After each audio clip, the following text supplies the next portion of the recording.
Hi guys, welcome to Design Dream. And today we have Nishant Jonathan. He is a friend of mine in NID. Was a furniture student and he's practicing furniture. And very interesting thing that he is doing in his studio is miniatures that many people like see them everywhere, but we don't know who makes them. So we have this very genius kind of artist who is a furniture designer, a miniature designer, and will know what else he does. So, talking about his background, he started science and he wanted to do engineering, as his friends did, and he got into MNIT Jaipur, uh, and he completed his bachelor's of architecture and he discovered his miniatures, designing miniatures passion there. And later he went to CEPT for urban design planning, and he dropped out from there. So we'll understand about what made him do, take that decision of dropping out. But then he came into NID, and that's how we know. So welcome, Nishant. Hi, Nisha. So yeah, so tell us about your the college days कि तुमने जैसे engineering चालू की या फिर architecture में गए. So how was that learning in that way. Actually मतलब मेरा आर्किटेक्चर में जाना भी कोइंसिडेंस था। मैं जिस सिटी में रहता था वहाँ पर AIEEE के कोई सेंटर्स नहीं थे। तो मैं उदयपुर आया था एग्ज़ाम देने, तो मेरी बस लेट हो गई थी। तो उस टाइम पे इंजीनियरिंग इसका एग्ज़ाम दो पार्ट में होता था। तो फर्स्ट हाफ में इंजीनियरिंग का होता था, सेकंड हाफ में आर्किटेक्चर का टेस्ट होता था। तो मेरी बस लेट हो गई थी, तो मैं फर्स्ट हाफ वाला टेस्ट नहीं दे पाया था। तो मेरे पास टोटल एक ही ऑप्शन बचा था, वो था आर्किटेक्चर। ओके. तो वो मैंने दिया, उसमें मैं मतलब मेरा सिलेक्शन हो गया और मुझे MNIT में एडमिशन मिल गया। तो वो मैंने आर्किटेक्चर में मतलब मेरा जाने का कोई प्री प्लान्ड नहीं था, बस सिचुएशन मुझे। बस मिस हो गई. हाँ, बस मिस हो गई तो बस मैं ये मिस हो गई और दूसरी बस मिल गई. हाँ, ओके. मैंने वो एग्ज़ाम दिया और आर्किटेक्चर में हम्म. मतलब आर्किटेक्चर मेरे लिए कोई फैमिलियर सब्जेक्ट नहीं था जब तक कि मैं गया नहीं था वहाँ पर। ओके. आर्किटेक्चर के टाइम पर मेरे एक प्रोफेसर थे जो कि बहुत इंटरेस्टेड थे मतलब स्टूडेंट्स को पढ़ाने में। तो वो मतलब बहुत मन से पढ़ाते थे। So he used to tell us about, he was very interested in Roman architecture, जो हम ये देखते हैं ना सारा, माइकल एंजेलो और इनके जो वो सारा काम है, स्कल्पचर और पेंटिंग और ये सब, बर्निंग, हम्म. माइकल एंजेलो, ये सारा जो रेनिसा वाले आर्टिस्ट थे। तो इनके बारे में जब उन्होंने बताया था तब मुझे काफ़ी इंटरेस्ट आया स्कल्पचर में। तो मैंने बेसिकली स्कल्पचर और मिनिएचर एज अ हॉबी वहाँ से बनाना चालू करा। तो miniature was part of your curriculum या वो अलग से ही चालू हुआ. मिनिएचर एक्चुअली आर्किटेक्चर में हमें मॉडल बनाना पड़ता है। तो बेसिक्स जो होते हैं वो हमें बेसिकली सिखा दिए जाते हैं कि कैसे स्केल डाउन करना है, कैसे प्रोपोर्शन मेंटेन करना है, कैसे मटेरियल रेप्लिकेट करना है। अगर हम एक वॉल बना रहे हैं तो वो एक ब्रिक वॉल की तरह लगना चाहिए। अगर हम उसमें डोर विंडो डाल रहे हैं तो डोर विंडो का इफेक्ट आना चाहिए। तो वो सारे बेसिक्स सीखे थे मैंने कॉलेज में, और मुझे काफ़ी इंटरेस्टिंग लगता था वो। मतलब इंस्टेड ऑफ कंप्यूटर में 3D मॉडल बनाने से मटेरियल का एक वो फील नहीं आता आपको। मतलब वो एक मेरे लिए उतना इंटरेस्टिंग नहीं है कंप्यूटर। मटेरियल हैंडलिंग में. तो वो एक चीज़ है, मतलब आप मटेरियल के साथ काम करते हो तो वो एक्चुअल फील आप ले सकते हो उस काम में। तो फिर ये कंप्लीट कब हुआ तुम्हारा आर्किटेक्चर. 2009 से 2014 मेरा था, 5 साल का रहता आर्किटेक्चर। ओके। तो 9 to 14 था। 14 में फिर वैसी ही सिचुएशन थी, अब आगे क्या करना है। तो मेरे दोस्तों ने बताया कि भाई अब गेट का एग्जाम होता है, सीट का एग्जाम होता है, ये सब हम्म। है, ये अपन दे के मास्टर्स में एडमिशन ले सकते हैं। तो वो सब मैंने दिए एंट्रेंस एग्जाम, उसके थ्रू फिर मैं सेप्ट में हम्म। प्लानिंग में पहुंच गया। वो भी मतलब मेरा ऐसा डिसीजन नहीं था, वो भीड़ के साथ मैं चला गया था कि चलो अब ये करना होता है आर्किटेक्चर स्टूडेंट्स को। तो सेप्ट वाज लाइक कि ये सेप्ट में जाना है, तो वो तुम्हारा पहले ही डिसाइड हुआ था या फिर बाद में पता चला? वो भी कोइंसिडेंस था, मतलब मैं सेलेक्ट हुआ, उसके बाद फिर मैंने सारे टॉप कॉलेजेस में अप्लाई करा इंटरव्यूअर्स के लिए, और फिर सेप्ट में सेलेक्ट हो गया था मैं अर्बन प्लानिंग के लिए। तो एनीवेज काफ़ी सेलिब्रेटेड कोर्स है सेप्ट का, अर्बन प्लानिंग। ओके। कोशिश करते हैं, काफ़ी ट्राई करते हैं वहाँ जाने का। हम्म। तो वो फिर मैंने स्टार्ट करा। वहाँ पर पहले सेमेस्टर में मैंने रियलाइज करा कि जो मैं कर रहा था इनिशियली, उससे मतलब मेरा डिस्टेंस और बढ़ता जा रहा है, क्योंकि urban planning mostly paper work है। हम्म। आप जोनिंग करते हो, आप डिसाइड करते हो कि क्या कहाँ होगा, बस आप मतलब आप किसी भी चीज में पर्सनल आपका इनपुट नहीं है, आप सिर्फ पेपर पर ही अपना इनपुट दे सकते हो। तो तुमने ऐसे ट्राई नहीं किया मॉडल बनाने का उधर? वो बहुत ही अलग फील्ड है, मतलब अगर जैसे हम आर्किटेक्चर में फिर भी खुद को फील कर सकते हो, जैसे अगर हम्म। मैं डिजाइन कर रहा हूँ तो I can be inside that room, I can visualise everything that is going on around me. But जब हम्म। पानी में आते हैं तो वो स्केल इतना बड़ा हो जाता है ना, मतलब आप सोचो कि आप में भी 1 स्क्वायर किलोमीटर या 5 स्क्वायर किलोमीटर का एरिया एक हम्म। साथ विजुअलाइज कर रहे हो, उसमें एक इंडिविजुअल एंटिटी से इंटरेक्ट करना संभव नहीं है। हम्म। तो वो मुझे लगा कि मैं बहुत दूर आ गया हूँ कहीं ना कहीं। तो ड्रॉप आउट करने का डिसीजन कैसे लिया तुमने, या how was like how was your family, कि उनको क्या लगा, या 3 एक महीने तुम्हें क्या पढ़ने लगा? के बाद मैंने रियलाइज करा, मैंने कहा ये चीज शायद, मतलब अगर मैं डिग्री कर लूंगा पूरी, तो डिग्री पूरी करना बहुत बड़ी बात नहीं है, आपको एग्जाम पास करने आपको मिल जाएगी डिग्री। हम्म। मैंने रियलाइज करा कि मतलब मैं इस चीज को कभी एज अ कैरियर परस्यू नहीं करूंगा। तो फिर मैंने 3 4 महीने में डिसाइड कर लिया था। घर वालों को कन्विंस करने में थोड़ा समय लगा, बट क्या है कि पर सेमेस्टर फीस देनी होती है, तो अगर मैं एक सेमेस्टर की फीस दूं और फिर 3 सेमेस्टर बिना इंटरेस्ट के पढ़ाई करूं और फिर से 3 सेमेस्टर की फीस और दूं, हम्म।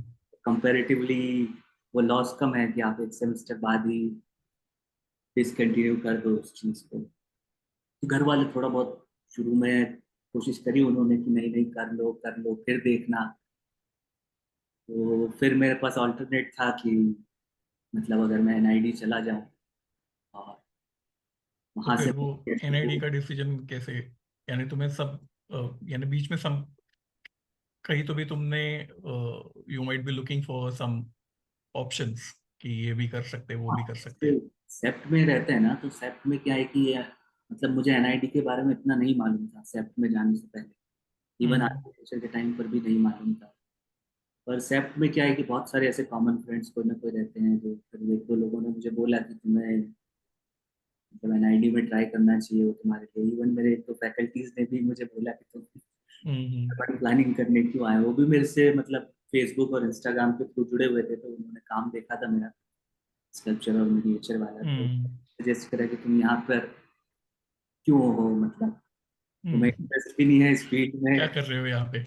और मतलब किसी और फील्ड में शायद ज्यादा अच्छा काम कर सकते हो कंपेयर टू हम्म। दिस। तो फिर मैंने एनआईडी एक सेमेस्टर बाद छोड़ दिया था सेप।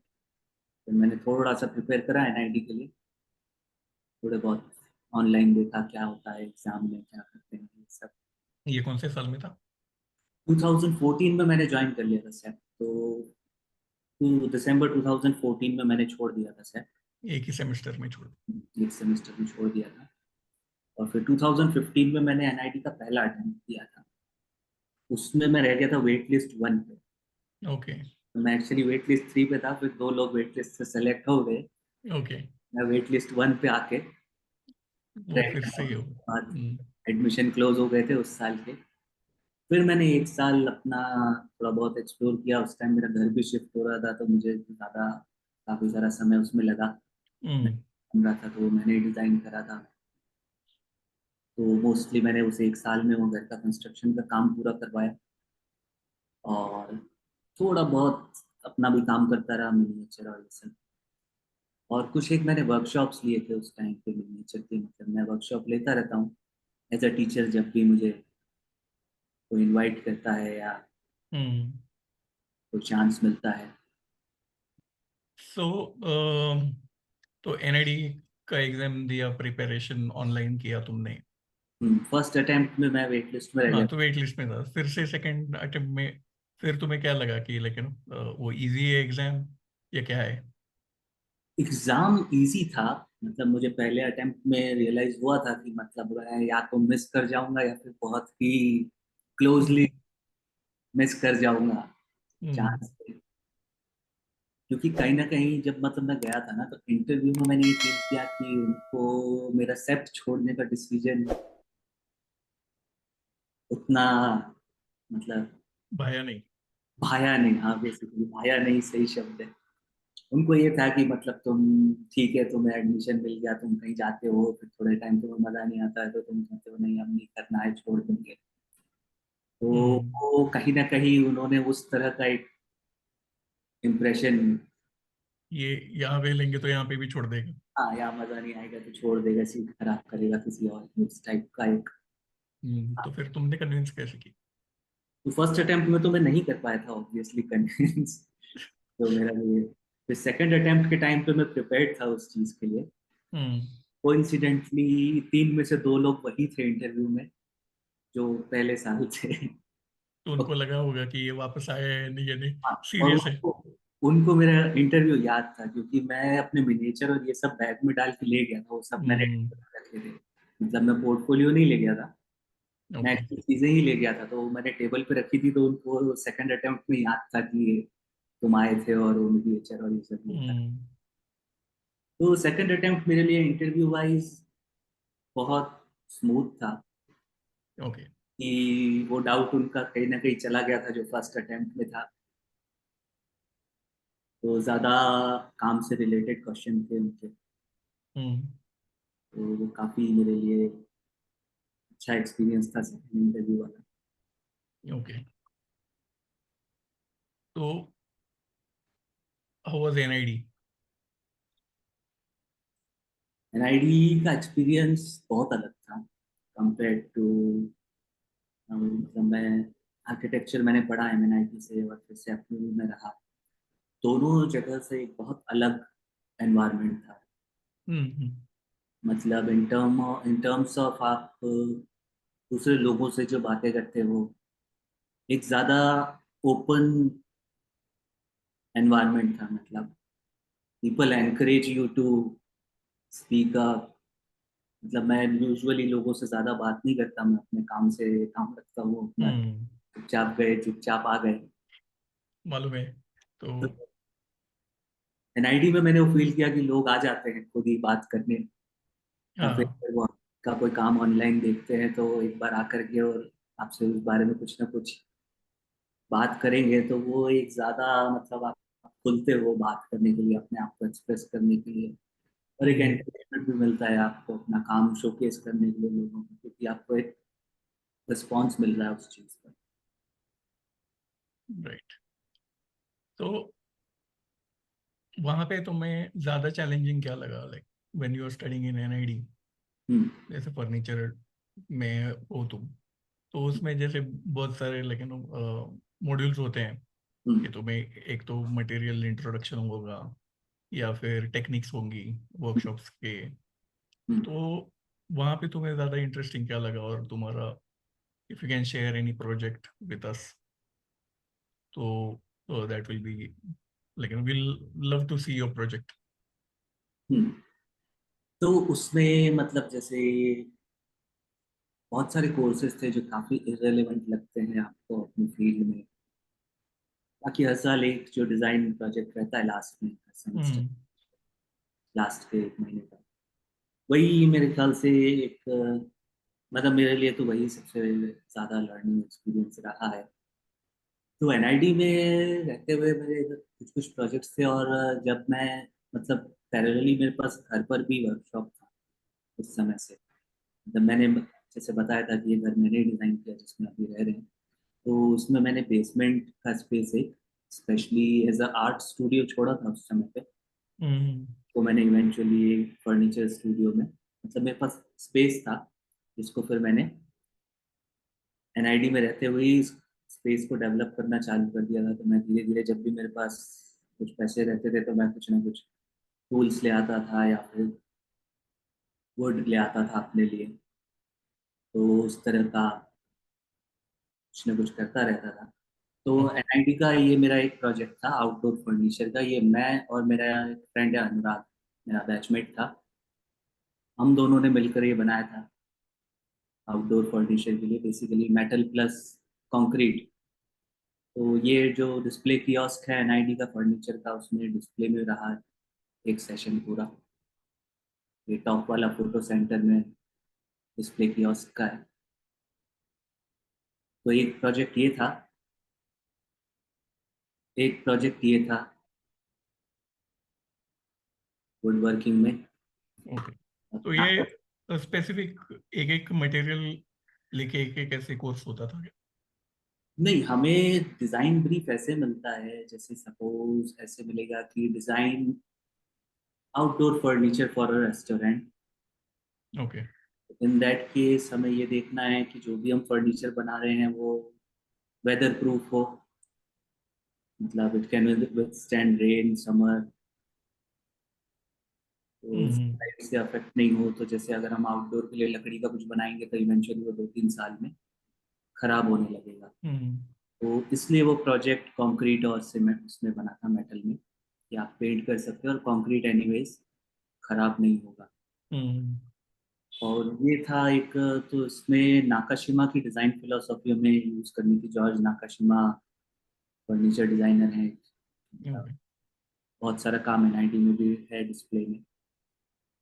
तो उनकी फिलोसॉफी यूज़ करनी थी, बेसिकली जैपनीज फर्नीचर में जो जॉइंट्रीज वगैरह यूज़ होती है वो यूज़ करके बनाना था। तो एक ये मैंने स्टूल बनाया था उसमें। तो उसमें डवटेल जॉइंट्री और टेंडन मॉर्टिस और जो भी ट्रेडिशनल जॉइंट्स हैं वो सारे यूज़ करके ये एक प्रोजेक्ट बना था। ये मैंने अपने लिए बनाया था घर पे, ओके। मशरूम स्टूल, मतलब एक ट्री का स्टम्प यूज़ करके। और टॉप तो ये बहुत शुरू में जब मेरे पास बहुत ही कम इक्विपमेंट थे, तो मतलब मैं घर पे आता था जब समर वेकेशन में, तो मैं कुछ ना कुछ अपने लिए भी बनाने की कोशिश करता था जो भी सीखा है उससे। हम्म। क्योंकि मेरे लिए मतलब फर्नीचर डिज़ाइन ऐसा नहीं है कि मैं कुछ डिज़ाइन कर लूँ या कुछ ड्रॉ कर दूँ और कोई और बना रहा है, हम्म। इसलिए हेल्प चाहिए होती है बनाने के लिए।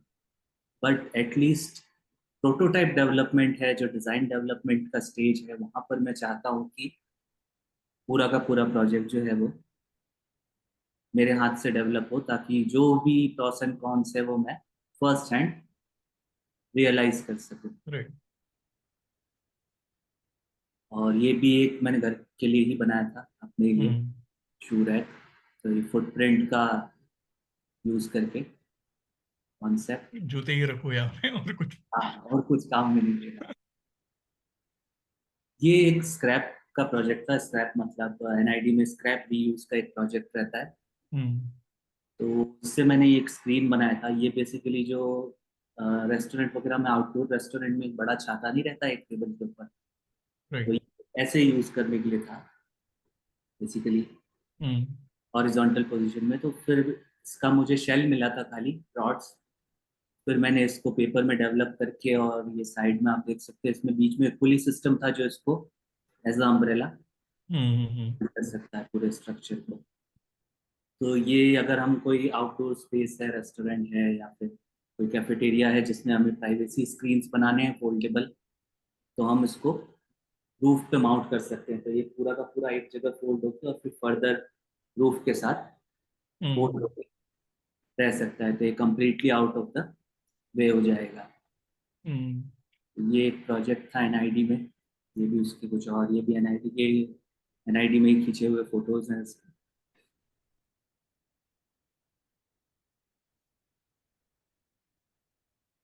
वो अब मैं कुछ प्रोजेक्ट्स अपने दिखाता हूँ जो मैंने डेवलप करे हैं। एनआईडी के बाद मेरा ग्रेजुएशन प्रोजेक्ट जो था हम्म। वो मैंने रिलायंस के साथ किया था, रिलायंस इंडस्ट्रीज के साथ। ओके। तो रिलायंस ने बेसिकली एक नया मटेरियल बनाया था रेलवुड नाम से, रिलायंस प्लस वुड। तो वो प्रोजेक्ट एनआईडी के पास था, तो उसमें वो चाहते थे कि हम लोग कुछ प्रोडक्ट्स डेवलप करें। बेसिकली प्लाईवुड जैसी शीट है 8 बाई 4 फीट की, और ये सिंथेटिक मटेरियल है पूरी तरह से, हम्म। वुड नहीं है कुछ भी। तो ये मटेरियल ऐसे बनता है कि जो इनका पॉलीमर वेस्ट है, पेट्रोलियम के बाद जो इनके पास वेस्ट बचता है, हम्म। पेट्रोलियम और प्लास्टिक्स एक्सट्रैक्ट करने के बाद, उस पॉलीमर में एग्रीकल्चर वेस्ट मिला के ये शीट्स बनाते हैं। ओके। तो जो पेट्रोलियम का वेस्ट है लास्ट स्टेज का, उसमें राइस हस्क, व्हीट हस्क, जो बेसिकली भूसा जो जला देते हैं ना, हम्म। वो उसको ग्राइंड करके और पॉलीमर में मिक्स करके ये शीट्स इन्होंने डेवलप करे थे। तो उससे ये कुछ प्रोजेक्ट्स मैंने बनाए थे ओके। अभी के टाइम पे। तो एक ये स्टूल है, ये सिंगल शीट से बना हुआ है, फोल्ड करके हीट करके बैंड हो जाता है वो मटेरियल। हम्म। एक ये प्रोजेक्ट था, तो उसमें मैंने जो बैम्बू वीविंग का ट्रेडिशनल रहता है ना, उस हम्म। तरह का कॉन्सेप्ट यूज करा था। तो ये बेसिकली उस मटेरियल में से, शीट में से बना है, पर थोड़ा सा हैंडीक्राफ्ट टाइप का। हम्म। Nice look. ट्रेडिशनल भी दिखता है बट अगेन वो हाँ, मिक्स है मतलब। मिक्स है, यानी दोनों चीजें लाइक मॉडर्न भी है और ट्रेडिशनल भी है। Very nice. और एक उसी तरह का वीविंग यूज करके, मतलब उसमें क्योंकि मटेरियल थर्मोफॉर्म हो जाता है, हम्म। तो अगर हम इस तरह से वेव्स क्रिएट करें तो हम इनको इंटरलॉक कर सकते हैं। हम्म। ये भी अगेन बैम्बू वीविंग से ही इंस्पायर्ड है। इंस्टेड ऑफ ये शीट्स, मतलब स्ट्रिप्स फ्लैट रखने की जगह इसमें हाँ, स्लाइड वेव्स हैं, और फिर वो वेव्स इंटरलॉक होते हैं। इंटरेस्टिंग भी दिखता है वो थोड़ा। तो वो एक कॉन्सेप्ट यूज करके बार स्टूल डिजाइन किया था। हम्म। ये सारे प्रोजेक्ट रिलायंस के लिए थे, ओके। रिलायंस इंडस्ट्रीज के लिए।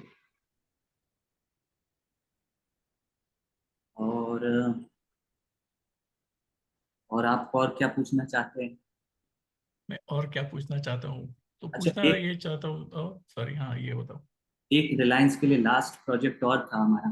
हम्म। ये जीपी का पार्ट नहीं था ये, क्योंकि मैं और एक लड़का और था, अनुराग ही था मेरा बैचमेट।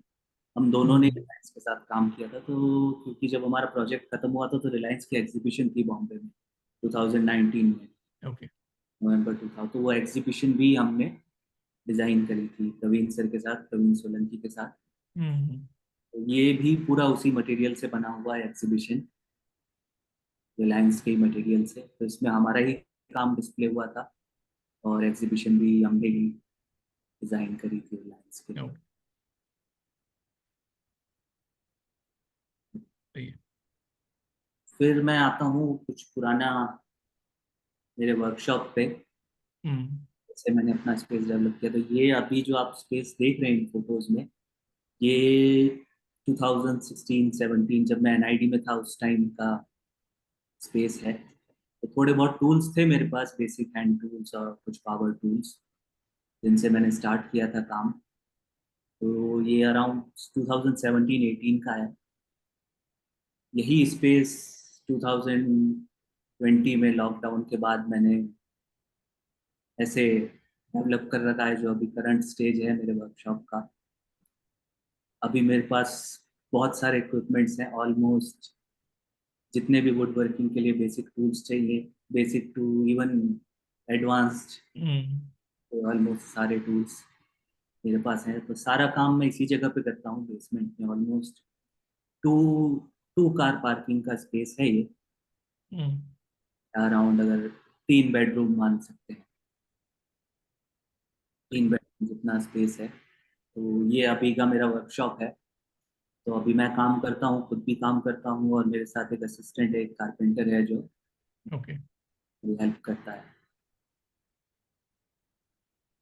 और ये कुछ प्रोडक्ट्स हैं जो मैंने अपने, मतलब अभी मेरा ब्रांड है एक minijon.co नाम से, minijon.co, जो कि मेरी वेबसाइट का भी यूआरएल है। इंस्टाग्राम भी मेरा उसी नाम से है। हम्म। तो अभी कुछ मैं प्रोडक्ट्स बनाता हूँ, जैसे सबसे टॉप में लेफ्ट में जो है मेजरिंग टेप है। या। तो सारा काम मैं टीप में करता हूँ, जितना पॉसिबल हो सॉलिड वुड यूज करके, हम्म। और जितना ड्यूरेबल मैं बना सकता हूँ उसको, उतना ड्यूरेबल तो मटेरियल स्टेज से ही ड्यूरेबिलिटी स्टार्ट होती है। अगर आप अच्छा मटेरियल यूज करेंगे तो ऑब्वियसली वो काफी समय तक चलेगा। तो कुछ यही प्रोडक्ट्स हैं, मेजरिंग टेप है, ये एक्सटेंशन है, एक्सटेंशन बोर्ड, पुराना जो बेकिलाइट वाले स्विचेस आते थे, वो स्विच और टीक का बॉडी यूज करके। ये मुझे बहुत पसंद है जो स्विचेस तुमने बनाए हैं। हाँ, ये थोड़ा सा नॉस्टैल्जिक हो जाता है कि नॉस्टैल्जिक फील होता है तो। दादी के घर में या और डिजाइन पुराने। भी बहुत ही अच्छा है कि जैसे अभी पुराने वाले में, यानी अभी तुमने थोड़ा सा उसमें मॉडर्न इंटीग्रेशन है कि एक पैनल में कितने होने चाहिए, तो वैसा है। But it's very, what you से, वेरी इंटरेस्टिंग, एक नॉस्टैल्जिक फील भी देता है। और अच्छा है ना, बहुत दिनों के बाद ऐसे कोई देखे तो उसको भी ये नहीं, घर में कोई बड़ा होगा तो उसको तो याद ही आएगा। हाँ। But the switches are very, like कि वो बहुत इंटरेक्टिव है, नीचे ऊपर करना हम्म, वो वाला, तो वेरी नाइस। तो मैंने, आई थिंक मैंने मैसेज भी किया था जब मैंने ये देखा था तुम्हें, तुमने इंस्टाग्राम पे डाला था, तब मैंने मैसेज किया था ये इसके लिए। तो नाइस वर्क। तो मुझे ये पूछना है कि जैसे अभी ये तुमने मटेरियल्स बनाए हैं सारे, हम्म, यानी वुड में है, तो is it like are you, like कोई डिजाइनर्स ऐसे होते हैं कि वो बहुत ज्यादा सस्टेनेबिलिटी के इसमें होते हैं, पक्ष में होते हैं, हम्म, या वो बोलते हैं कि रिसाइकल में होते हैं। हम्म। तो do you have some kind of philosophy और समथिंग, और you are open to use any material? नहीं, मेरे लिए मटेरियल ऐसा कोई बहुत रेस्ट्रिक्टेड नहीं है। वुड मैं इसलिए यूज करता हूँ क्योंकि वुड में कहीं ना कहीं I feel more connected to the material. मतलब जब उसमें आप किसी भी एक मटेरियल में काम करते हो तो कुछ मटेरियल आपके लिए बहुत कंफर्टेबल होते जाते हैं, आप जितना उस पर, हम्म। तो नेचुरल वुड, सॉलिड वुड जो टर्म यूज होता है, तो सॉलिड वुड में काम करना मेरे लिए ज़्यादा कंफर्टेबल है, क्योंकि आई थिंक उसमें डिज़ाइन अचीव करना, फॉर्म्स अचीव करना इजी होता है। जब आप सिंथेटिक मटेरियल जैसे प्लाईवुड है, तो प्लाईवुड हम्म। काम करते हैं तो उसकी एजेस बहुत अलग दिखती हैं। ओके। तो वो सारा काम प्लस आई थिंक एक टच एंड फील जो है प्रोडक्ट की, वो वुड एक बहुत अलग लेवल पे है किसी भी सिंथेटिक मटेरियल से। मतलब ये हम हम्म। मेटल्स या प्लास्टिक्स से कंपेयर करें तो वुड ज़्यादा एक ऑर्गेनिक फील देता है आपको। अगर आप ये एक्सटेंशन, जैसे एक्सटेंशन बोर्ड की हम बात कर रहे थे, तो ये एक्सटेंशन बोर्ड आप कैरी करते हो, या आप प्लास्टिक का एक्सटेंशन बोर्ड कैरी करते हो, तो आप एक कनेक्शन फील करोगे इस हम्म। प्रोडक्ट से। मतलब उसके वो जो वुडन बॉडी है वो हमेशा ऑलमोस्ट ऑर्गेनिक टेम्परेचर पे होगा, मतलब कभी वो बहुत ठंडा नहीं होगा, बहुत गर्म नहीं होगा। तो वो चीज़ एक, मतलब भले ही आदमी उसको कॉन्शियसली रिकॉग्नाइज ना करे, but to interact with that वो ज़्यादा एक कंफर्ट, एक अपनापन क्रिएट करता है। तो मटेरियल के लिए मेरा ऐसा नहीं है कि नहीं यूज़ करना है मेटल या कोई भी सिंथेटिक मटेरियल। अगर किसी प्रोजेक्ट की रिक्वायरमेंट है तो ऑब्वियसली यूज़ कर सकते हैं। सस्टेनेबिलिटी के टर्म्स में मैं सोचता हूँ कि अगर एक प्रोडक्ट का लाइफ ज़्यादा है, मतलब अगर मैंने ये एक्सटेंशन बोर्ड बनाया है और ये लेट अस से आदमी 10 साल यूज़ कर सकता है या 20 साल यूज़ कर सकता है इसको, तो आई थिंक ये ज़्यादा सस्टेनेबल है कंपेयर टू एक प्लास्टिक का एक्सटेंशन बोर्ड, जो कि लेट हम्म। अस कि 2-4 साल में या तो खराब होने लगेगा, या फिर टेम्परेचर के साथ थोड़ा बहुत मेल्ट होने लगता है। इवेंचुअली आप उसको बंद कर देते हो यूज़ करना, तो वो लैंडफिल में जाता है, पाइल अप होता है, मे बी रिसाइकल हो जाएंगे कुछ पार्ट्स, बाकी रिसाइकलिंग का सीन इंडिया में सबको मालूम है, सब कुछ कचरे में नहीं जा रहा है। बराबर। प्लास्टिक्स, मेटल वगैरह थोड़े से जो हाई वैल्यू मटेरियल हैं वो रिसाइकल हो जाते हैं, बाकी सारी हम्म। कचरे में ही जाती है।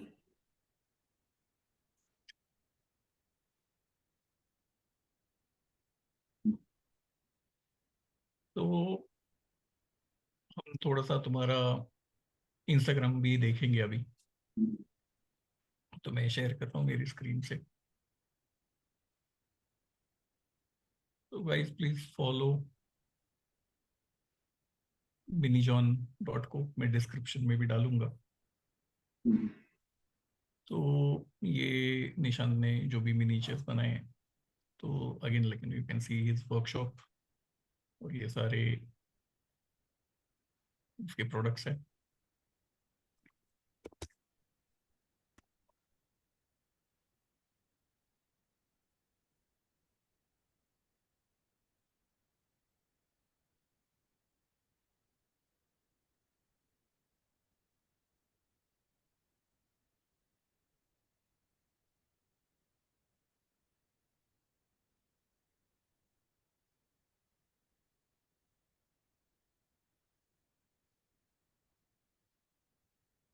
तो ये बनाने के लिए तुमने इलेक्ट्रिशियन से कुछ सीखा, या कैसे क्या किया? सिर्फ वायरिंग सीखी, बेसिक वायरिंग जो एक एक्सटेंशन के अंदर रहती है, हम्म। कैसे कनेक्ट करने हैं, तो वो तो मैंने ऑब्वियसली यूट्यूब से सीख लिया। काफी आसान है यूट्यूब से सीखना बेसिक वायरिंग। ये बोले इसमें ना वो यूएसबी वाला भी डाल दो एक। हाँ, मैंने सोचा है कि थोड़ा सा इसको स्विच बोर्ड की तरह भी डेवलप कर सकते हैं, यस। तो घर के स्विच बोर्ड हैं वो भी रिप्लेस हो सके इससे। तो ये वाला तुम्हें आइडिया कैसे आया, ये बता दो। क्या चीज, ये या एक स्विच मिनट में म्यूट करता हूँ इसको। हाँ बोलो। बोर्ड, स्विच बोर्ड या फिर ये मेजरिंग? ये वाला मेजरिंग टेप मेरे पास मतलब प्लास्टिक के मेजरिंग टेप्स थे। Measuring tape. हाँ, तो मैंने ऐसे ही एक दिन रियलाइज करा कि इसका शेल अगर वुड में हो तो ये काफी, क्योंकि प्लास्टिक का टेप ठीक है, मतलब यूटिलिटी के हिसाब से ठीक है, अगर आप गिरा दो या फिर गंदा हो जाए, थोड़ा बहुत घिस जाए तो। बट वुड वाला क्या है कि थोड़ा सा ज्यादा, मतलब आप आर्किटेक्ट या डिजाइनर्स जिस तरह से ग्लैमी का पेन कैरी करना पसंद करते हैं, हम्म। तो उस तरह से क्या है कि वो टेप एक थोड़ा सा सिंबल हो जाता है कि हाँ मतलब मैं डिजाइनर हूँ। मैं डिजाइनर हूँ, मेरे पास ये है। वो एक डिजायरेबल प्रोडक्ट है, मतलब लग्जरी राइट। कह सकते हैं उसको एक तरह से।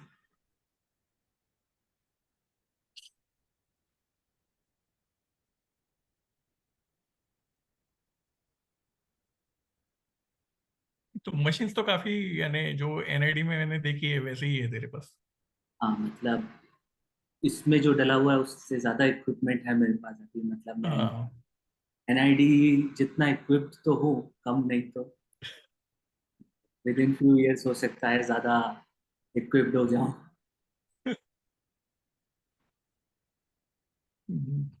Mini colour palette. तो इसमें जब मिनिएचर जब करते हो, तो उसमें चैलेंज क्या होता है ज्यादा, अगर वुड में करना है तो? वुड में करना है तो सबसे ये जो एक बड़ा चैलेंज रहता है वो ये है कि मटेरियल बहुत साफ होना चाहिए, और वुड उस क्वालिटी का होना चाहिए जो, क्योंकि अभी आप जो वीडियो देख रहे हैं इसमें ऑलमोस्ट 1 mm से कम है सारा का सारा थिकनेस। तो मटेरियल सिलेक्शन एक बहुत, मटेरियल मतलब ठीक है, मैंने टीक यूज करा, टीक वुड यूज कर रहा हूँ इस चीज के लिए, बट उसमें भी सबसे बड़ी चीज है कि लकड़ी का बहुत थोड़ा सा पार्ट ऐसा होता है जो कि इतना स्ट्रांग हो कि आप उससे इतनी छोटे प्रोडक्ट्स बना सको without it getting damaged in the process या आफ्टर। हम्म। अब ये चेयर है तो इसके जो नीचे के कर्व पार्ट हैं, तो वो सब चीज़ें बहुत ही सेलेक्टिव, मतलब आपको वुड में से देखना पड़ता है कि मैं इस जगह से ये पार्ट काट सकता हूँ तो ये सबसे ज्यादा स्ट्रांग होगा, क्रैक नहीं होना चाहिए, नॉट्स या और कोई डिफेक्ट नहीं होना चाहिए। प्लस वुड ग्रेन ऐसा होना चाहिए कि वो स्केल लगे प्रपोर्शन में, मतलब हम्म जैसे हम एक टेबल देखते हैं, स्टडी टेबल है या चेयर है, तो उस पे हम कितने वुड ग्रेन्स की लाइन एक्सपेक्ट करते हैं, हम्म ऑलमोस्ट चीज हम छोटे स्केल पे रेप्लिकेट कर सकें। right. तो वुड में तुम्हारा फेवरेट वुड कौन सा है? वुड में अभी जो मैं मोस्टली यूज करता हूँ टीक वुड है। टीक वुड फेवरेट भी कह सकता हूँ, क्योंकि टीक पे काम करना इजी है, मतलब ज्यादा प्रेडिक्टेबल है। Would obviously being a natural material, हम कुछ बनाते हैं और फिर कुछ समय बाद लकड़ी अपने आप को एनवायरनमेंट में एडजस्ट करती है। तो टीक में वो वेरिएशन काफी कम आता है। ओके। अगर आप मिनिएचर बनाओ या प्रोडक्ट भी डेवलप करते हो टीक से, तो वो उसके सीजनल चेंजेस से डैमेज होने के चांसेस काफी कम रहते हैं। हम्म तू एक दूसरा पेज भी चालू कर सकता है, सेटिस्फाइंग वीडियोस, ये वाली चीजें उसमें एकदम हिट हो जाएगी। तो अमेजिंग। तुम ये सारी मशीन्स होना भी बहुत ये, मिनिएचर्स के लिए नहीं, मिनिएचर्स मैं उस समय से बना रहा हूँ जब मेरे पास बेसिक एक आरी की पत्ती हुआ करती थी, जो हैक्सॉ में जो एक ब्लेड नहीं लगता आरी का, हाँ हाँ हाँ। वो घर पे कुछ और औजार ज्यादा थे नहीं, तो वो एक आरी की पत्ती थी मेरे पास, एक बेसिक फाइल्स का सेट था। हम्म ये दो चीजें थी। और आप मुझे अब इतना समय नहीं मिलता मिनिएचर बनाने का, क्योंकि मैं प्रोडक्ट्स में ज़्यादा बिजी रहता हूँ। तो आप जो काम देख रहे हैं ये मोस्टली एनआईडी तक का ही है। ओके। बाद से मैं ज़्यादा अपना, मतलब ब्रांड डेवलप करने में ज़्यादा बिजी रहा हूँ पिछले 3-4 साल से। हम्म मैंने बहुत कम मिनिएचर बनाए। तो मिनिएचर बनाने के लिए लोग कहते हैं कि इतने सारे टूल्स चाहिए, ऐसा बिल्कुल नहीं है। मतलब आप तो सिर्फ एक आरी की पत्ती चाहिए। मतलब अगर आप 1000 रुपए का भी सामान खरीद लोगे तो आप बहुत आराम से कोई भी मिनिएचर बना सकते हो उससे। हम्म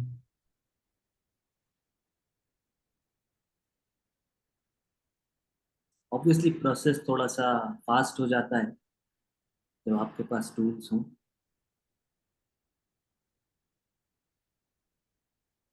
मैंने ये वाला मशीन एनआईडी में पहले सेमेस्टर में यूज किया था, ऐसे ही कुछ तो भी ग्रुप प्रोजेक्ट था। हाँ। तो हमने वो राम का कुछ हम सेटअप बना रहे थे, तो फिर मैंने वो श्री राम का एक उनका ये बनाया था, लेकिन 2D काइंड ऑफ थिंग। और फिर वो वर्कशॉप में जाके ऐसे ये मशीन पे वो बाई से कट करवा ले। तो इट्स वेरी नाइस। लेकिन तो इसमें जैसे अभी प्रोपोर्शंस और ये, तो कभी एनआईडी में ऐसे एनिमेशन वालों ने पकड़ा नहीं तुम्हें कि हमारे लिए सेटअप बनवा दो मिनिएचर्स का, या एनिमेशन तुम्हारे हमने रेंट पे दे दो हमें? एक्चुअली इसलिए नहीं पकड़ा क्योंकि एनिमेशन वाले कैरेक्टर पे ज्यादा फोकस करते हैं अपने एनिमेशन में। उनके लिए जो डेड ऑब्जेक्ट्स हैं बेसिकली, एक्सेसरीज जो है वो उतना इम्पोर्टेंट नहीं है, ऐसा मैंने फील किया बनाते रहते वो भी। एनिमेशन में। वो अपना कैरेक्टर और कैरेक्टर का मूवमेंट डेवलप करने में ज्यादा हम्म रहते हैं। तो ये जो कप और केटल है, हम्म। ये कौन सा मटेरियल? ये एमसील है, वाइट एमसील है। एमसील? तो उसका एक शिल्पकार नाम से वेरिएशन आता है आर्ट के लिए, ओके। रहता वो वाइट एमसील ही है। तो ये वाइट वाले प्रोडक्ट उससे बने। बाकी फर्नीचर ऑब्वियसली वुड। और वो छोटा जो चप्पल पड़ा हुआ है नीचे, वो इरेजर से बना है। ओके, हम देखते हैं उसको भी, ऊपर था किधर तो भी। हाँ एक जगह शायद। हम्म, ये इरेजर में से दो स्ट्रिप्स काट के।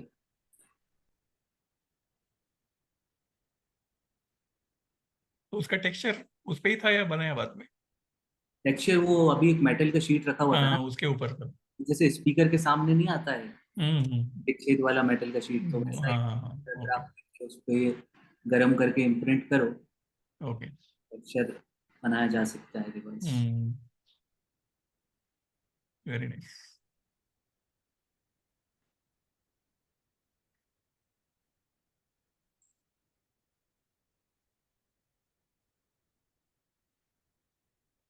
बहुत काम है, और जितना टाइम लोगे तो उतना हम देखते ही जा सकते हैं। सो जैसे अभी तुम सेप्ट में भी गए, आर्किटेक्चर तो कंप्लीट किया ही वैसे, बट सेप्ट में गए और फिर एनआईडी में आए, तो अगर तुम्हें कोई डिजाइन एस्पिरेंट को कुछ बताना है, तो what will be your, I don't want to say message, but क्या बताना चाहोगे डिजाइन एस्पिरेंट को?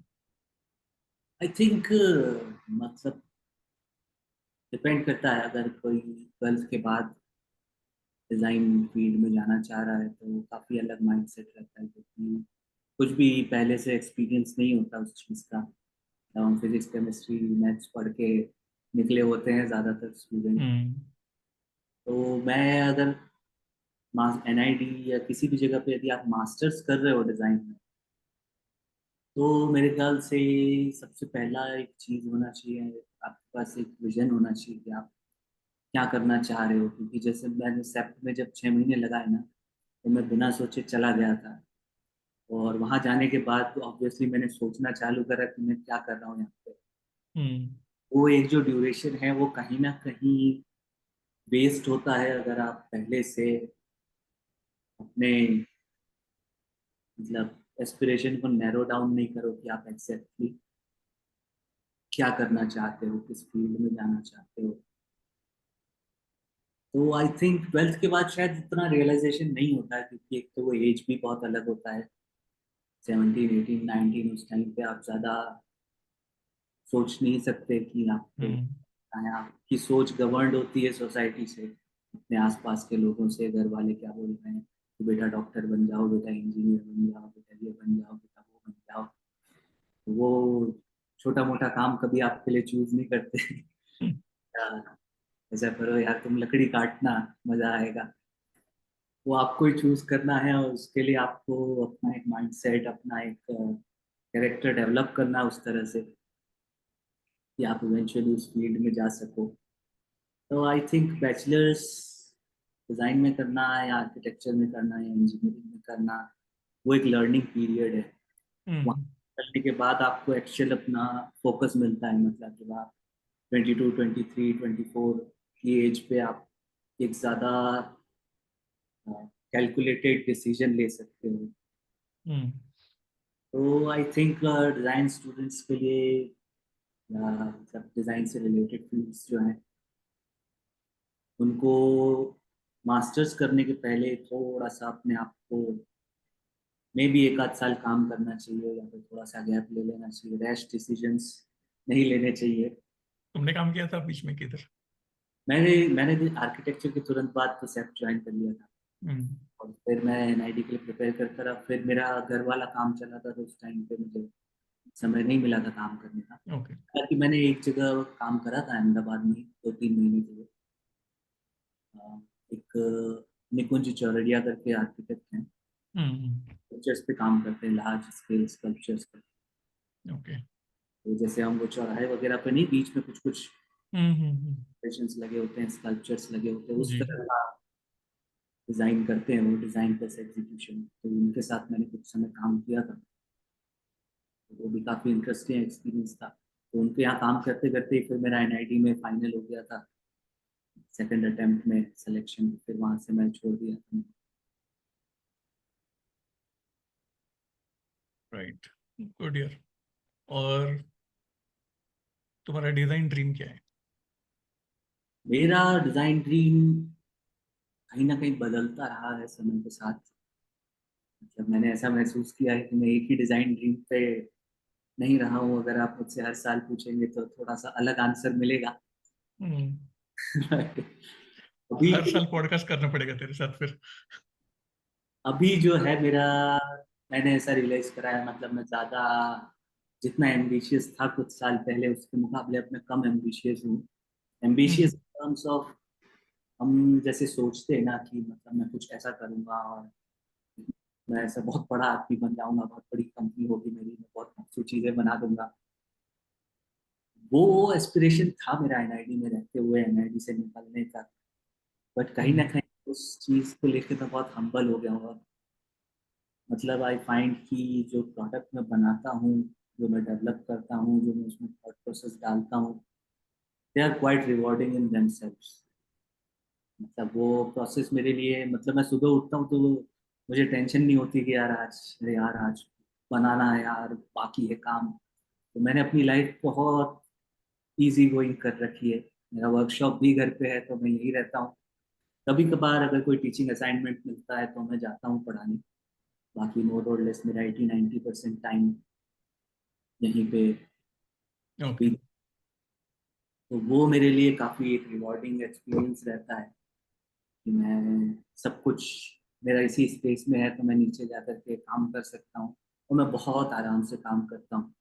मतलब आपको जो एक्सटेंशन देख रहे थे उसको मैंने अराउंड 18 मंथ्स में डेवलप करा। ओके। मतलब जब तक मुझे ऐसा लगा नहीं कि ये टेबल पे रखने जैसे स्टेज पे आएगा, तब तक मैं उसमें कुछ ना कुछ छोटे मोटे चेंजेस करता रहूंगा। अगर मुझे लगेगा कि कुछ मतलब ब्लॉक आ गया है, आर्टिस्ट ब्लॉक जिसको बोलते हैं, या भाई हम्म डिजाइन आगे ही नहीं जा रहा, तो मैं 2-3-4 महीने के लिए छोड़ दूंगा उस प्रोजेक्ट को, पड़ा रहेगा। फिर किसी दिन रैंडमली स्ट्राइक करता है कि अरे ऐसा होता हम्म तो उसको हम वापस फिर वहां से डेवलप कर सकते हैं। तो मेरे ख्याल से सबसे जो आज के लिए मेरा पॉजिटिव पॉइंट है वो ये है कि बहुत इजी गोइंग, और मैं मतलब ज़्यादा सेटिस्फैक्ट्री करना चाहता हूँ अपने पर डे एक्सपीरियंस को लाइफ में, इंस्टेड ऑफ रशिंग कि कुछ ना कुछ कर देना है।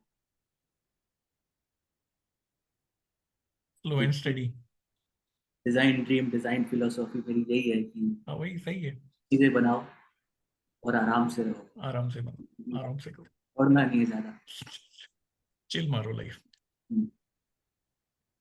तो अभी और कौन से ऐसे प्रोडक्ट्स है जहाँ पे जिस पे तुम काम कर रहे हो या पाइपलाइन में है?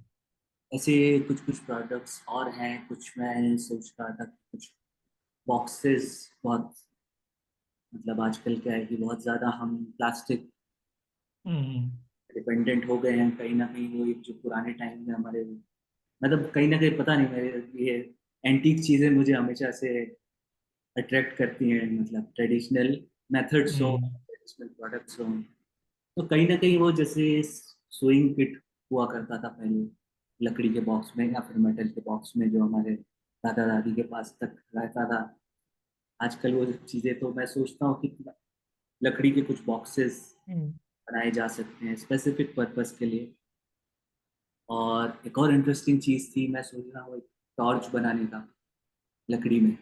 हम्म, मतलब मैकेनिज्म बाकी तो वही रहेगा, बट जो शेल है उसका, तो वो अलग है।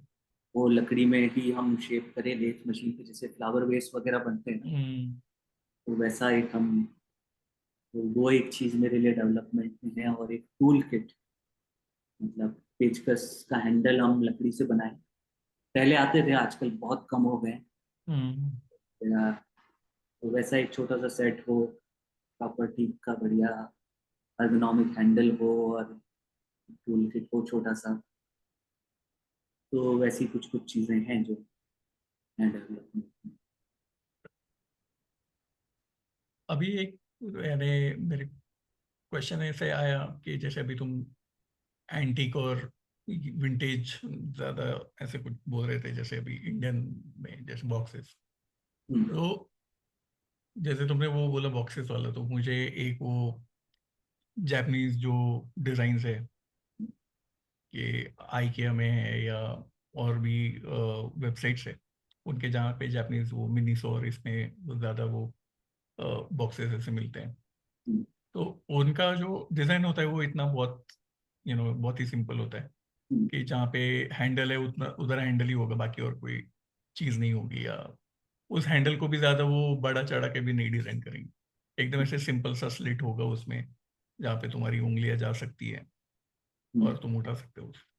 तो वैसे as a like as a furniture designer, तो तुम्हें ऐसे हमारे इंडियन जो डिजाइन था, जैसे अभी मसालों का डब्बा है या जो बॉक्सेस हैं, तो उसमें तुम्हें मुझे मसाले का डब्बा बहुत प्यारा लगता है कि that is like best product, कि वो एक इंडिया का वट जो इंडिया या सब कॉन्टिनेंट का प्रोडक्ट है, वो एक बहुत ही सही है कि जहाँ पे तुम्हें वो एक छोटे छोटे मसाले तुम उसको रिफिल रिफिल करके यूज कर सकते हो। तो जैसे बॉक्सेस भी थे, जैसे हमारे संदूक होते थे या ज्वेलरी बॉक्सेस थे, तो लेकिन उसमें डिजाइन एलिमेंट बहुत ज्यादा भी है, ऐसा नहीं कि ऐसे एकदम मिनिमलिस्ट है। तो व्हाट इज योर लाइक अगर तुम कुछ डिजाइन करोगे अभी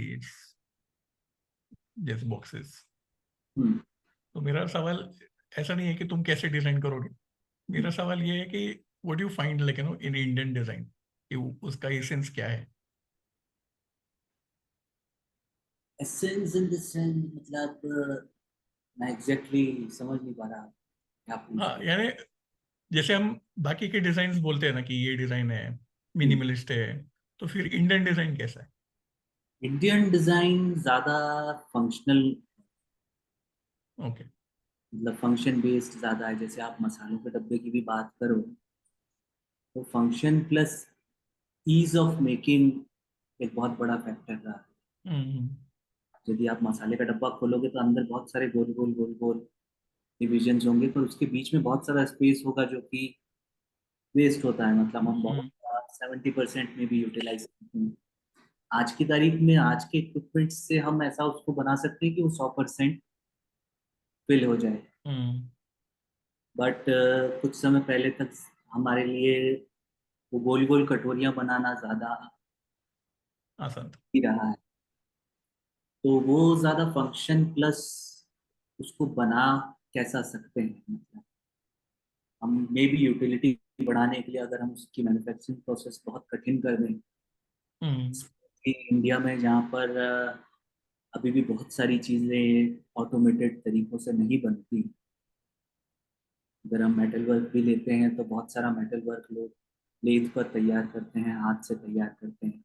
एक बेसिक आपने ब्रास और कॉपर के इस पर देखे होंगे बहुत सारी रील्स वगैरह, हम्म। सब प्लेट लेते हैं और फिर लेथ पे उसको दबा दबा के और ग्लास या उससे कटोरा हम्म। बनाते हैं। तो वहां पे यदि हम अननेसेसरी कॉम्प्लिकेशन डालते हैं, मैं बोलता हूँ कि नहीं मुझे तो कटोरा फूल जैसा चाहिए, तो वो बनाना बहुत मुश्किल है उन गिवन इक्विपमेंट्स पे। उसके लिए फिर हमें हम्म। डाई प्रेस चाहिए जो कि एक फैक्ट्री के ही सेटअप में ओके। involved है। तो मेरे ख्याल से इंडियन डिजाइन फंक्शनल प्लस उसको बनाना कितना आसान है, ये दो चीजों से डिराइव हुआ है। हम्म। ओके। ठीक। तो गुड यार, तो थैंक यू निशांत कि तुमने टाइम दे के पॉडकास्ट में आए हो, and all the best for your products और योर फ्यूचर जर्नी। हम बाद में भी कभी फिर से तुम्हारा डिजाइन ड्रीम क्या है वो जानने के लिए फिर से एक पॉडकास्ट कर सकते डिजाइन ड्रीम बदलेगा तो फिर मैं आपको मैसेज करूंगा कि हैं। डिजाइन बदला है तो फिर एक फ्रेंडली क्या बोलते हैं ना, एक फ्रेंडली क्या बोलते हैं, एडवाइस एडवाइस तो नहीं, बट जस्ट कि जो भी तुमने मिनिएचर्स बनाए और तुम्हारी कंपनी का नाम भी मिनी जॉन है, तो अगर उसमें से मिनी निकाल दोगे तो फिर उसका कोई मतलब नहीं बनेगा। बट मेरे को ये भी लगता है कि it has like artistic side also. तो इसको अगर तुम्हें और भी यानी सीरियसली अगर तुम करोगे भी ना, कि 2 हफ्ते में एक प्रोडक्ट या जो भी मिनिएचर डिजाइन, तो इस हिसाब से करो कि तुम एक सोलो एग्जीबिशन लगाओगे तो हो जाएगा। But I would like to see that exhibition coming up somewhere. तो मुझे लगेगा अच्छा है, and it is going to be like it can be very good for inspiring young people. और डिजाइन जो एक फर्नीचर का एक हमें होता है ना, कंसेप्ट की है ना फर्नीचर है ना ये, और इतना इजी है, और कितना जो जानते हैं उनको वो जानते ही है।